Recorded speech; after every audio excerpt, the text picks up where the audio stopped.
द्रौपदी के पूछने पर धौम्य बोले, सतयुग में सत्य वचन बोलने वाले, सत्य आचरण करने वाले समदर्शी जीमूत महान नाम के एक राजा हुए हैं। एक बार वह अपनी स्त्री के साथ अपनी ससुराल गए और वहीं रहने लगे। एक दिन आधी रात के समय पुत्र के शोक से व्याकुल कोई स्त्री रोने लगी, क्योंकि वह अपने पुत्र की परिस्थिति को देखकर निराश हो चुकी थी। वह रोती हुई कहती थी, हाय मुझ बूढ़ी माता के सामने मेरा बेटा मरा जा रहा है। उसका इस प्रकार से रुदन सुनकर राजा जीमूतवाहन का तो मानो हृदय विदीर्ण हो गया। वह तत्काल उस स्त्री के पास गए और उसने उस स्त्री से पूछा कि तुम्हारा बेटा कैसे मरा। तब उस स्त्री ने कहा, गरुण प्रतिदिन आकर गांव के लड़कों को खा जाया करता है। तब दयालु राजा जीमूतवाहन ने उस बूढ़ी स्त्री से कहा, माता अब तुम रो मत, आनंद से रहो, मैं तुम्हारे बच्चों को बचाने का प्रयत्न करता हूं। ऐसा कहकर राजा उस स्थान पर गए जहां गरुण आकर प्रतिदिन बच्चों को खा जाया करता था। उसी समय गरुण आकर उस राजा को खाने के लिए टूट पड़ा और जल्दी जल्दी मांस खाने लगा। जब अतिशय तेजस्वी गरुण ने राजा का बायां हाथ खा लिया तो राजा ने झटपट अपना दाहिना हाथ गरुण के सामने कर दिया। यह देखकर गरुण ने कहा, तुम कोई देवता हो? कौन हो? मनुष्य तो नहीं लगते हो। अपना जन्म और कुल बताओ।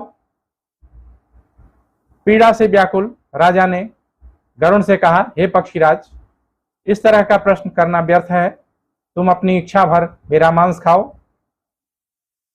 यह सुनकर गरुण मांस खाना छोड़कर बड़े आदर से राजा का नाम और कुल को पूछने लगे। तब राजा ने कहा, मेरी माता का नाम शैब्या है और पिता का नाम शालिवाहन है। सूर्य वंश में मेरा जन्म हुआ है और जीमूतवाहन मेरा नाम है। राजा की दयालुता देख गरुण ने कहा, हे महाभाग, तुम्हारे मन में जो अभिलाषा हो वह वर मांगो। तब राजा ने कहा, हे पक्षीराज, यदि आप मुझ पर प्रसन्न हो और वर देना चाहते हैं तो यह वर दीजिए कि अब तक आपने जितने बच्चों को खाया है वे सब जीवित हो जाएं। हे स्वामी, अब से आप बालकों को ना खाएं और कोई ऐसा उपाय करें कि जो भी बालक मर गए हों, जहां भी हों, वे सभी पुनर्जीवित हो जाएं, वे लोग बहुत दिनों तक जीवित रहें। धौम्य ने कहा, पक्षीराज गरुड़ राजा को वरदान देकर स्वयं अमृत लेने के लिए नागलोक चले गए और वहां से अमृत लाकर उन मरे हुए लोगों के हड्डियों के ऊपर अमृत की वर्षा की। ऐसा करने से सब लोग पुनः जीवित हो गए, जिससे गरुड़ ने पहले खा लिया था। इस प्रकार राजा के त्याग और गरुड़ की कृपा से वहां के लोगों का कष्ट दूर हो गया। उस समय राजा की शरीर की शोभा और दूनी हो गई। राजा की दयालुता देख गरुड़ ने फिर राजा से कहा कि मैं संसार के कल्याणार्थ एक और वरदान दूंगा। आज आश्विन कृष्ण सप्तमी से रहित शुभ अष्टमी तिथि है। आज ही तुमने यहाँ की प्रजा को जीवन दान दिया। हे बस, अब से यह दिन ब्रह्म भाव हो गया। जो मूर्ति भेद से विविध नामों से विख्यात है, वही त्रैलोक्य से पूजित दुर्गा अमृतत्व प्राप्त कराने के हेतु से जीवित पुत्रिका कहलाई। इस तिथि को जो स्त्रियां उस जीवित पुत्रिका की और कुश से तुम्हारी आकृति बनाकर पूजा करेंगी तो उनका दिनों दिन सौभाग्य बढ़ेगा, उनके वंश की उत्तरोत्तर वृद्धि होगी। इस विषय पर अन्य विचार नहीं करना चाहिए, कोई शंका नहीं करनी चाहिए।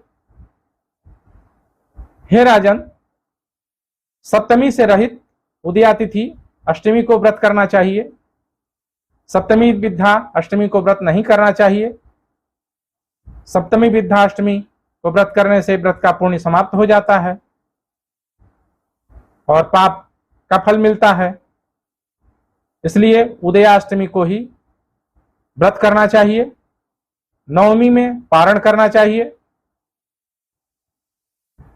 उदया सप्तमी और फिर अष्टमी का वर्जन कर देना चाहिए, छोड़ देना चाहिए, अन्यथा पुनः फल की हानि होती है, सौभाग्य की निश्चय ही हानि होती है। जीमूत वाहन को इस तरह का वरदान देकर गरुड़ वैकुंठ धाम चले गए और राजा भी अपनी पत्नी के साथ अपने नगर को वापस आ गए।